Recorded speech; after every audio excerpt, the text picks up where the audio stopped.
Anda sudah terpilih menjadi presiden. Anda sudah menjadi pemegang kekuasaan. Nasib rakyat dari ujung sampai Merauke di tangan Anda. Anda mau menyelamatkan bangsa ini ke depan menjadi pahlawan atau menjadi pengkhianat, itu terserah Anda. Kami percaya kita semua punya masa lalu yang buruk.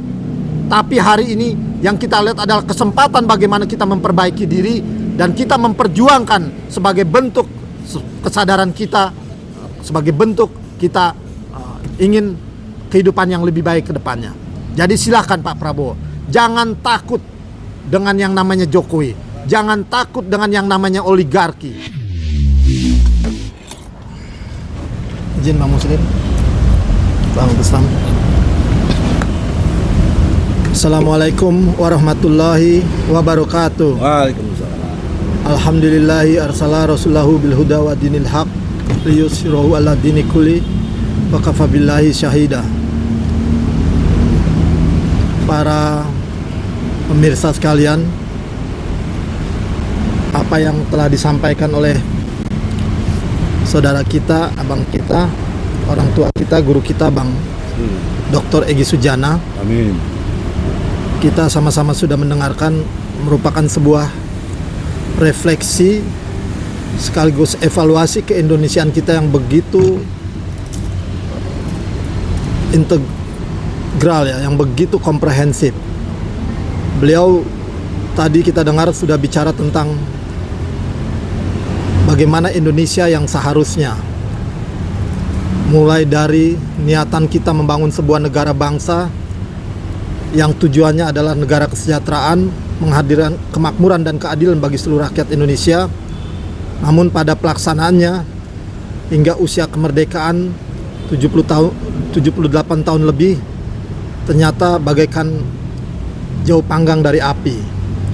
Konstruksi berpikir Bang Egy yang begitu runut, begitu menyeluruh, menggambarkan Indonesia yang sedang berproses menjadi negara gagal atau failed state, mulai dari bicara soal konstitusi dan demokrasi, mulai bicara soal sistem yang diberikan kewenangan penuh untuk tata kelola negara, hingga perilaku para pemimpinnya itu betul-betul sudah jauh melenceng daripada apa yang disebut cita-cita proklamasi kemerdekaan Indonesia dan keinginan luhur para pendiri bangsa.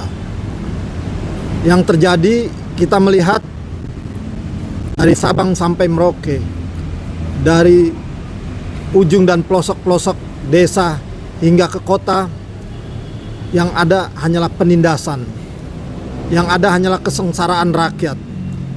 Dan mirisnya ini dilakukan oleh segelintir kelompok atau orang-orang yang notabene bangsa sendiri. Bahkan begitu sangat mengerikan, kezoliman, kalau pantas disebut kezoliman, itu jauh lebih zolim daripada kolonialisme lama, sebuah penjajahan yang dulu pernah kita lawan bersama sebelum Indonesia merdeka. Jadi ini mudah-mudahan bisa menjadi pemahaman, menjadi kesadaran kita, dan bahkan keberanian seluruh anak bangsa untuk berani mengembalikan Indonesia kepada cita-cita kemerdekaan, mengembalikan Indonesia pada keinginan luhur para pendiri bangsa, agar seluruh anak bangsa ini mendapatkan haknya, mendapatkan kehidupan yang layak. Kita izin Bang ya, ajan dulu ya. Kita skor ajan dulu. Cut dulu, cut. Kita lanjutkan kembali para pemirsa yang kami hormati, kami muliakan. Menambahkan bahwa apa yang diinginkan oleh para pendiri bangsa, oleh para pahlawan pejuang, termasuk nenek moyang kita terdahulu,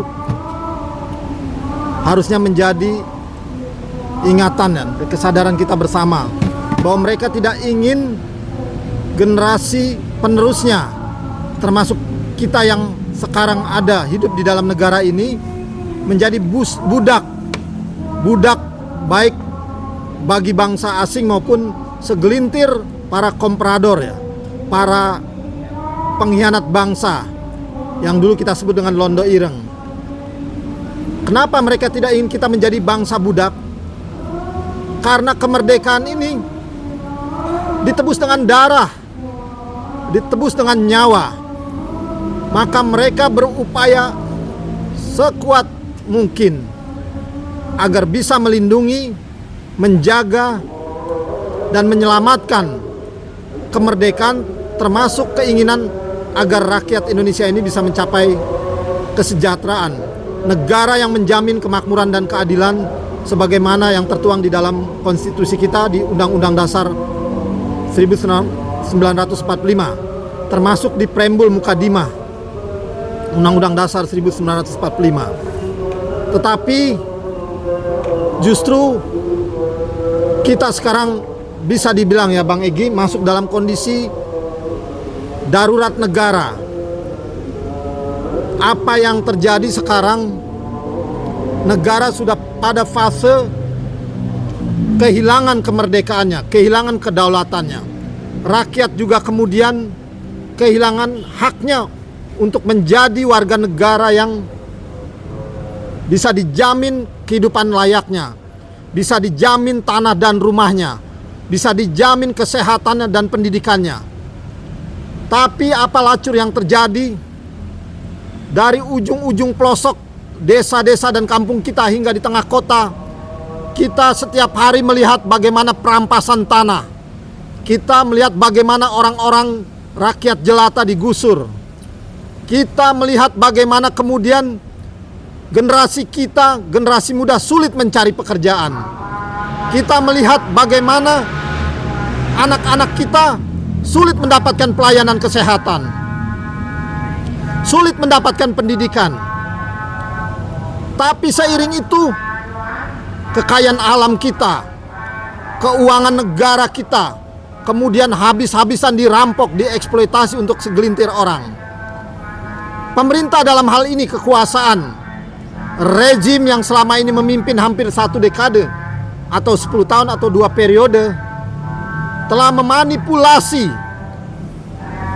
undang-undang atau konstitusi kita, melakukan upaya-upaya destruktif terhadap sistem demokrasi yang kita sepakati bersama. Rezim dengan segala rekayasa, dengan tipu muslihat, tipu daya, memanipulasi undang-undang, memanipulasi hukum dan sistem politik kita hanya untuk mengamankan, melindungi dan memperkaya para segelintir orang yang kita sebut dengan oligarki, atau sekelompok kecil yang menguasai sektor-sektor real kehidupan masyarakat. Mulai dari tambang, hutan, pertanian, kelautan, sektor retail, distribusi dan perdagangan makanan, obat yang begitu penting buat rakyat kecil, semua dikuasai mereka. Hegemoni dan dominasi oligarki itu terjadi karena rezim menjadi pengkhianat, menjadi jongos, menjadi budak dari para pemilik modal itu. Kita prihatin, apa yang disampaikan oleh Bang Egy Sujana itu nyata, dan itu harusnya melecut kesadaran kita, melecut kebangkitan kita untuk tidak mau lagi menjadi bangsa budak, untuk tidak lagi mau ditindas. Ada 2 pelajaran penting yang disampaikan oleh Bang Egy tadi. Pertama adalah sistem pemerintahan atau negara kita. Tadi disebut syariat Islam, hukum Islam.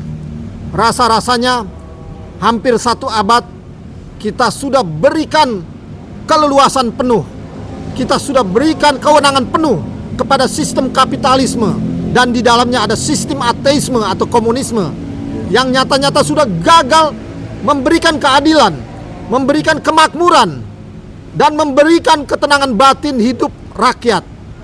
Rakyat hanya lahir menjadi bangsa budak, orang-orang yang tertindas, terjolimi. Maka kita perlu pikirkan, sudahilah saja sistem kapitalisme itu. Sudahilah saja caranya, sistem ateisme itu. Cara yang terbaik adalah kita kembali kepada ajaran Islam. Kita harus punya keberanian untuk menegakkan dinul Islam. Karena pada hakikatnya Kita sebagai manusia yang lemah. Tadi Bang Egy bilang tidak ada daya dan upaya selain pertolongan Allah. Tidak ada kekuasaan yang maha kuasa selain Allah. Dan dalam Islam dikatakan, bahkan wa ma khalaqtul jinna wal insa illa liya'budun. Sesungguhnya tidak kami ciptakan dan jin dan manusia kecuali menyembah Allah. Maka yang terjadi adalah kerusakan, kehancuran ketika kita meninggalkan ajaran Islam. Kita terlalu memberikan kepercayaan, kita terlalu bergantung, berharap kepada sistem kapitalisme yang sesungguhnya merupakan bentuk eksploitasi, bentuk perbudakan. Bung Karno pernah mengatakan, jangan kita menjadi bangsa yang menjadi korban dari exploitation the lom par lom. Jangan kita menjadi bangsa yang menjadi korban dari exploitation the nation for nation, di mana kita tidak boleh menjadi bangsa yang diperbudak atau dieksploitasi, manusia oleh manusia, bangsa oleh bangsa. Maka dengan itu kita renungkan. Saya pernah diskusi dengan salah seorang senior kita tokoh pergerakan, Bang Jumhur Hidayat, bahwa sesungguhnya tidak ada kehebatan, tidak ada kedikdayaan rezim Jokowi, tidak ada kesaktian mereka sebagai rezim zolim. Tapi yang ada adalah jiwa pengecut, ketakutan kita untuk berani melawan, untuk membebaskan diri dari belenggu sistem yang menindas itu. Dan diamnya orang-orang baik. Dan diamnya orang-orang baik menyuburkan kejahatan. Jadi ini yang paling penting. Saya sebagai seorang muslim dan bersama para senior, tokoh-tokoh pergerakan yang lain sangat meyakini, bahkan sampai saya mati, anak cucu saya mati, generasi kemudian lahir dan mati lagi, maka tidak akan ada kemakmuran, akan ada keadilan, tidak ada akan negara kesejahteraan kecuali dengan menggunakan iman dan takwa dan syariat Islam. Yes. Itu yang pertama, soal sistem. Jadi pasti tidak ada Indonesia emas ya? Tidak ada, saya jamin. Tidak akan ada Indonesia emas. Bahkan sampai kiamat pun, selama kita tidak istiqomah, tidak berpegang teguh pada ajaran Islam, Allah tidak akan. Itu hanya mimpi, itu hanya utopis, duga-duga belaka. Kemudian yang kedua, para pemirsa yang kami hormati dan kami muliakan, yes, kita bicara soal pemimpin. Kita sebagai orang muslim itu ingat betul, sadar betul, ati Allah wa ati Rasul wa ulil amri wa minkum. Sebagai seorang muslim, kita mengikuti aturan ketentuan Allah. Setelah itu kita mengikuti apa yang menjadi tuntunan dari Rasulullah. Setelah itu kita harus taat pada para pemimpin, baik ulama maupun umaroh. Yang jadi persoalan, bagaimana kalau pemimpinnya itu zolim? Bukan sekadar zolim terhadap rakyatnya, tapi dia juga menista, melecehkan, mengkhianati agamanya sendiri. Yes. Bagaimana mungkin dia mau menolong rakyatnya, mau mensejahterakan rakyatnya, kalau terhadap keimanannya, agamanya sendiri dia sudah hianat. Nah, kembali soal Jokowi, tidak perlu lagi kita takut untuk mengatakan sumber dari segala sumber masalah kita adalah kepemimpinan di bawah rezim Jokowi. Jokowi menjadi sebuah figur personal yang sangat identik dengan kebohongan, dengan kepalsuan.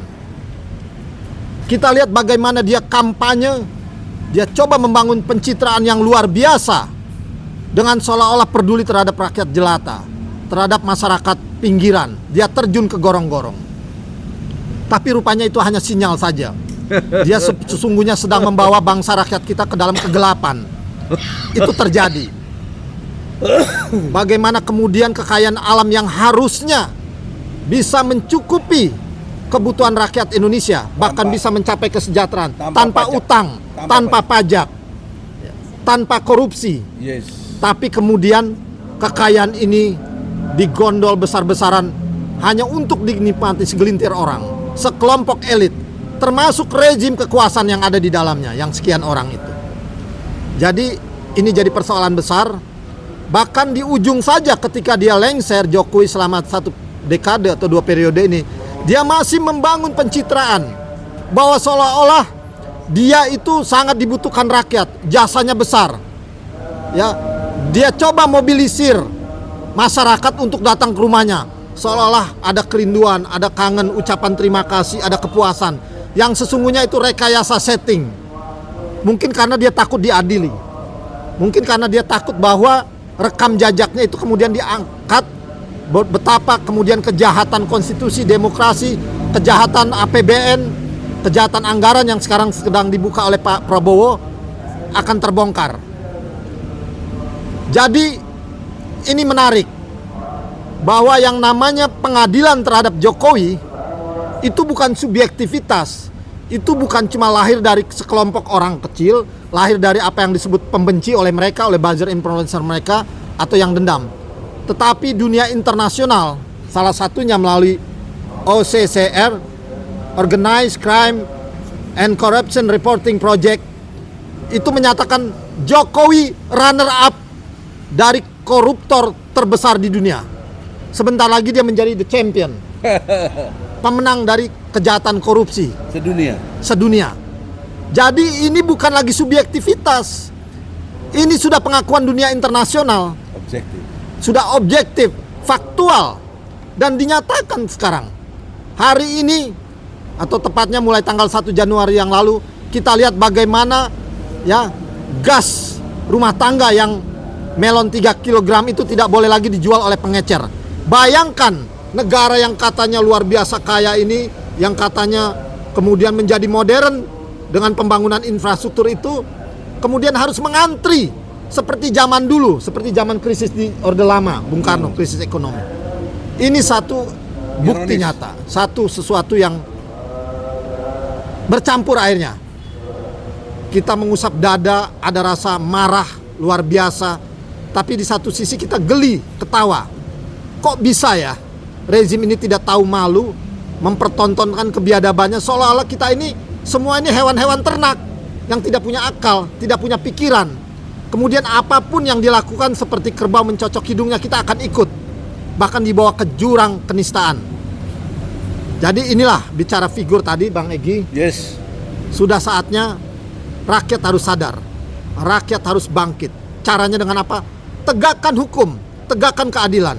Ketika institusi negara, ketika lembaga-lembaga negara, pemerintahan, ya mulai dari DPR, kepolisian, TNI, partai politik, anggota dewan, semua sudah tidak lagi peduli karena masuk dalam perangkap konspirasi dan sirkulasi kejahatan berjamaah. Maka tidak ada pilihan lain, rakyat harus bangkit. Rakyat harus kembali kepada cita-cita proklamasi kemerdekaan, harus kembali menegakkan konstitusi dan demokrasi. Karena yang diperjuangkan rakyat ini sesungguhnya bukan rakyat sedikit, bukan hanya kepentingan sesaat, bukan hanya hari ini, hitungan bulan, tahun ke tahun, tetapi bahkan anak-anak cucu kita yang saat ini mungkin belum lahir. Mereka berhak mendapatkan warisan negara kesejahteraan. Mereka berhak mendapatkan warisan kehidupan yang layak, yang bisa menikmati apa itu arti kemerdekaan sesungguhnya, yang bisa menikmati kekayaan alam yang begitu berlimpah sebagai anugerah dan rahmat dari Allah yang Maha Kuasa. Itu yang harus kita jaga. Dan ingat,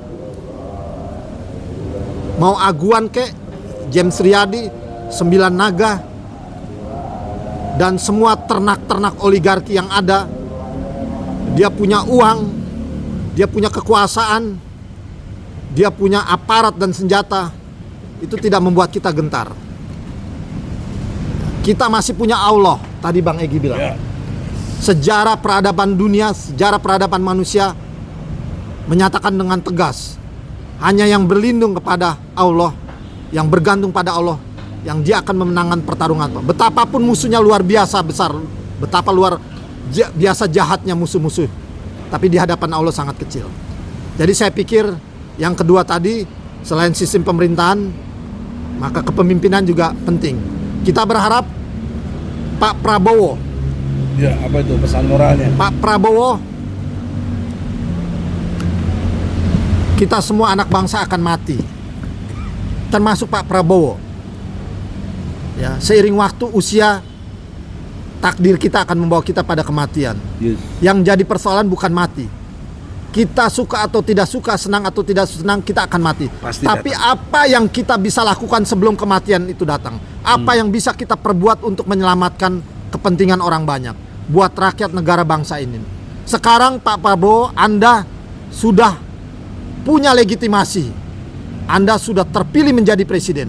Anda sudah menjadi pemegang kekuasaan. Nasib rakyat dari ujung sampai Merauke di tangan Anda. Anda mau menyelamatkan bangsa ini ke depan menjadi pahlawan atau menjadi pengkhianat, itu terserah Anda. Kami percaya kita semua punya masa lalu yang buruk. Tapi hari ini yang kita lihat adalah kesempatan bagaimana kita memperbaiki diri dan kita memperjuangkan sebagai bentuk kesadaran kita, sebagai bentuk kita ingin kehidupan yang lebih baik ke depannya. Jadi silahkan Pak Prabowo, jangan takut dengan yang namanya Jokowi, jangan takut dengan yang namanya oligarki, jangan takut dengan irisan-irisan politik apapun yang selama ini membelenggu, menyandera Pak Prabowo. Kami rakyat di belakang Anda. Dan di atas kekuatan rakyat itu ada kekuasaan Allah yang akan menjamin, melindungi setiap orang-orang yang memiliki keberanian amar ma'ruf nahi mungkar, yang mau menolong agamanya. Terima kasih. Billahi taufiq wal hidayah. Wassalamualaikum warahmatullahi wabarakatuh.